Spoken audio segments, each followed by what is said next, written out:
Yeah. No, it was Old Testament, by the way. It wasn't Well, Christian. true. But there are a lot of what Christ said, at least as we've got it, that is beautiful and healing. And then how you get from that to beat up this fag, I've never understood. You know, I've never understood how that gets mistranslated that way. You know, if it was really a priority, and we got to run to a break, if it was really a priority, Jesus would have healed a gay guy and made him straight in the first chapter of Matthew. I'm telling you, it's not a priority. It's just not. All right. More with the panel, and I'm spelling that more with 2 O's again for More Up North. I'm Shannyn Moore. We'll be back right after this break.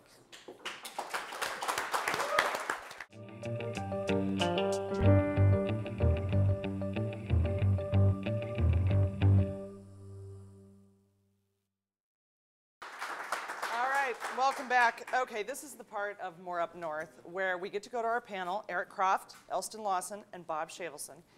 And they get to be my lifeline and my phone a friend and my God help me, basically, moments for questions from the audience, which I have not seen until now. But I know what color pen you write with, so I might know whose question this is. First question, are you ready, gentlemen? So you answered the questions. We were lifelines. Yeah, we were lifelines. Why is this confusing? All right, go ahead. We're ready. She's pro-life.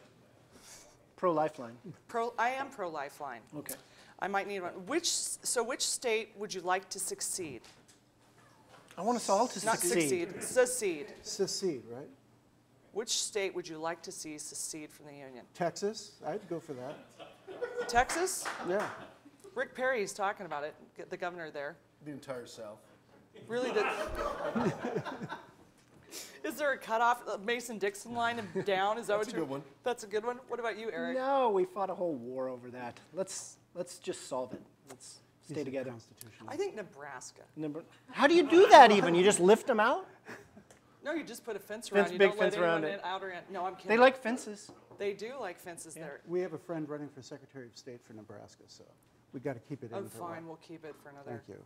Whatever, election cycle. Okay, next. Comment on GOP's blowback to Franken's rape amendment.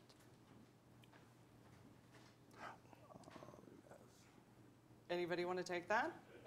No. I would say blowback is an unfortunate term. I would say, I would say that too. That is an unfortunate. Okay, so. But they're in complete denial about the impact of what they did. You mean the contractors?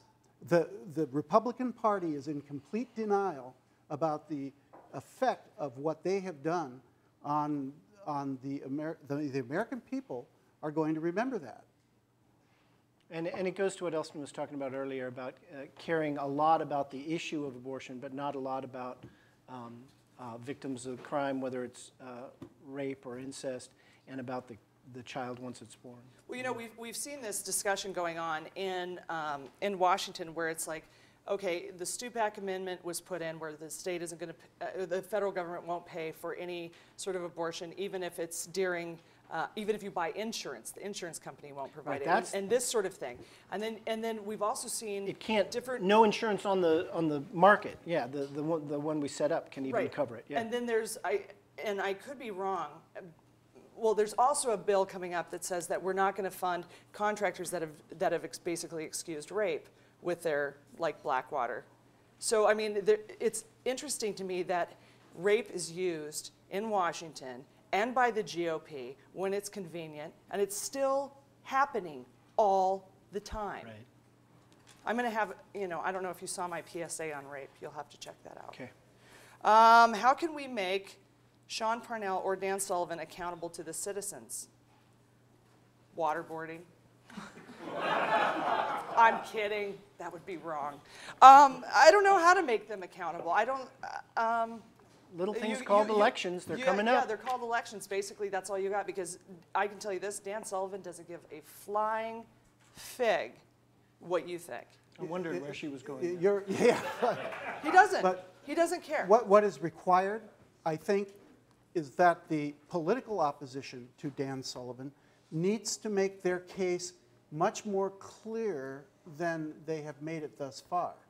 And there's abundant opportunity with this budget cycle that we're all in right now through the municipality.